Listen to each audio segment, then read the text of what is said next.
Greetings, YouTube. I realize the irony of this video because I could be really excited to take this guy into Act 6. Oh, yeah, I can't. I can't take this guy into Act 6.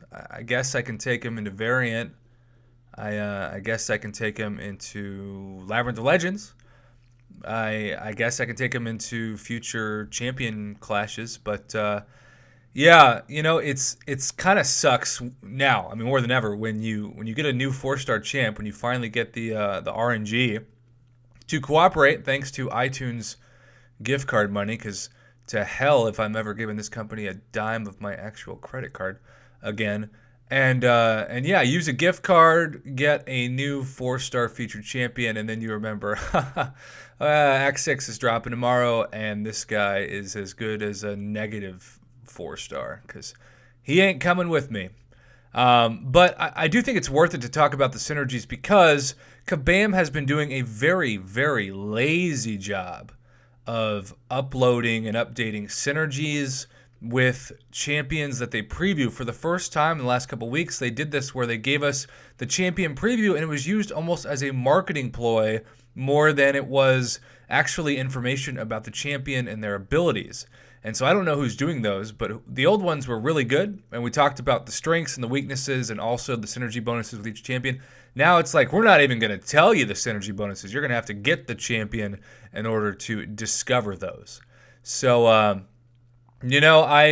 still want the community to know what the synergy bonuses are in case you don't know, because it does help make, assuming you can use the synergy, and if you don't have a 5 or 6 star, you can't do it for Act 6, but in other content, it does help to know. And it kind of does make some champions that kind of suck, particularly my Deadpool X-Force, a little bit better. So let's jump in, because as you can see, there are 1, 2, 3, 4, 5, 6 synergy icons in the bottom left of the screen. Now, the Nick's leadership is fascinating. All these synergies are ironic to me as well, because if you haven't seen Captain Marvel, no spoilers, but I always thought that Nick Fury was supposed to be this incredible badass hero, and in that movie, maybe it's because he hasn't gotten to that stage yet. I don't know, but he was a very low to zero level threat as an attacker in real life. In this game, because Kabam has a pattern of making people who suck, or at least are just kind of forgotten in the comics, like Blade, the best champions in the game, and then people who are amazing in the comics, like Sentry, complete jokes. It kind of fits their business model, I suppose. But if Nick Fury is way more powerful than any of the Iron Man or any of Thor's or any actual superhero, it's just so ironic and so confusing. When people who actually read the comics look at this game, they just get very, very confused. I'll never forget when somebody's like, "You got Ant-Man, that's amazing," and I'm like, especially before Wasp. Yeah, no, it's not. It's amazingly disappointing, if anything. Okay, so the first synergy: all hero champions except Nick, 10% attack rating. This boost is doubled if Nick is dead. So a 20% attack rating boost should be pretty significant. And I'll be curious if I try this out. It sucks because, normally I would be like, hey, check out this awesome thing. You can almost KO your Nick Fury on purpose and then take a 565 champion or a rank 2 6-star and look at that 20% increase in attack rating. Be amazing. But now it's like, just kidding. So I want to show this, but it's with disclaimers, and that sucks. Okay. Now there's the aforementioned Deadpool X-Force, for those of you who have Gold Pool, or the OG Deadpool. If Nick is alive once per fight, when a teammate is inflicted with a bleed, poison, or shock debuff, he will drop a restoration kit, purifying the debuff and regenerating 10% of their max health over 3 seconds. Y'all, 10% of your max health is huge, especially for 6 stars. So, my 6-star Deadpool X-Force, not that I would look at him as an attacker, because I still hope and pray he gets a really significant buff at some point. Thought it would happen over Deadpool 2 movie. Of course it didn't. But 10% of your max health is pretty darn significant, especially if you just need a little bit of health restore at the start of the fight. So when would this come in? Well, of course, synergies can still work quite well as attacking teams, at least in Alliance Quest and Alliance War. So I think Nick Fury's synergies will be an asset for not having to use more potions and hopefully revives and ultimately units in Alliance Quest and Alliance War. It kind of reminds me of how excited I was when I saw the incredible synergy team of Sabretooth, Killmonger, and Void for the first time, but Nick just kind of does it a little bit differently, of course.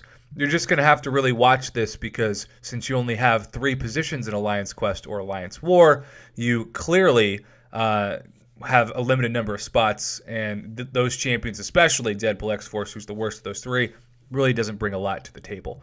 Okay.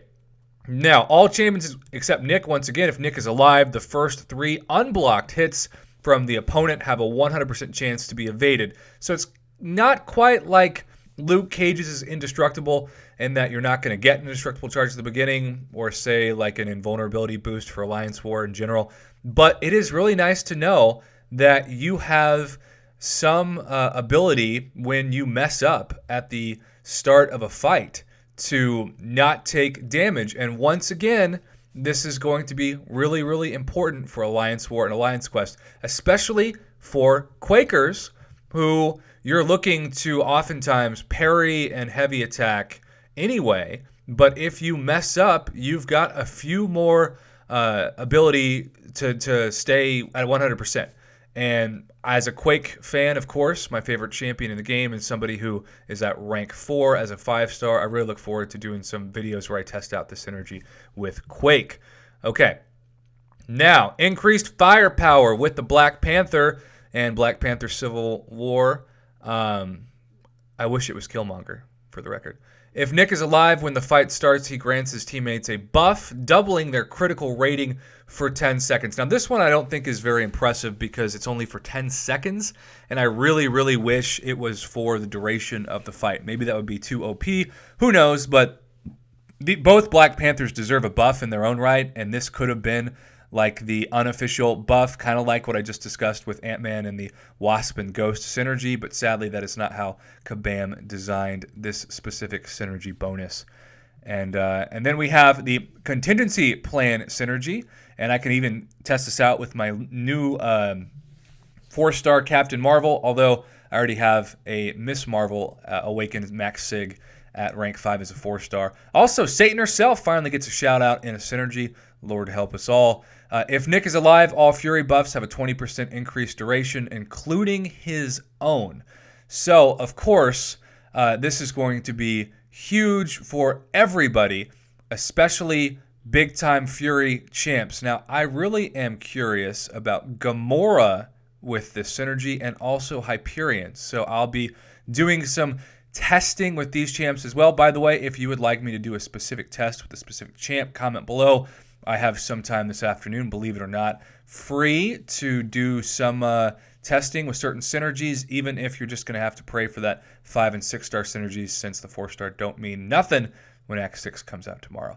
And then the Extreme Conditions kit, if Nick is alive, once per fight when a teammate is inflicted with any cold, snap, frostbite, or, when I scroll down, Incinerate effect, he will drop an Extreme Conditions kit, granting debuff immunity for 10 seconds. So really what this is amazing about is Iceman, right? If you're fighting an Alliance War Iceman and you have that crazy cold snap damage for 10 seconds, which is a very good amount of time, I think, you take 0 damage from it. So love that. Would love to try that out. Got to figure out what Iceman, unless I can duel one. But I guess dueling wouldn't matter anyway because you can't do a synergy team, so that's a terrible idea. So the Nick Fury synergies that you can't bring into Act 6, but hopefully, at least for Alliance Quest and Alliance War, will still provide some additional value, especially the Regeneration one. I think that might be my favorite, although this Contingency Plan is right up there because the 20% increased duration for Fury buffs could be a huge difference from whether or not they expire, especially for the 2 Cosmic Champs I mentioned, Hyperion and the newly buffed Gamora. So I'm fascinated by it, and of course this is all not even considering his attacking as an attacker. This is just strictly synergy buffs, and I do look forward to ranking him up and doing some gameplay in a different video. I just didn't want it to be crazy long, so I thought why not do a video where I break down his synergies and then a separate video that I do as a rank up and a little bit of gameplay. So that's kind of the plan for my Tuesday, and then a live stream, and of course the scheduled maintenance that is going to occur for up to hopefully not longer than 2 hours tonight, or if you're across the pond, probably asleep while that's happening, and it's probably kind of nice to not have to worry about that even affecting your grind because you're asleep anyway.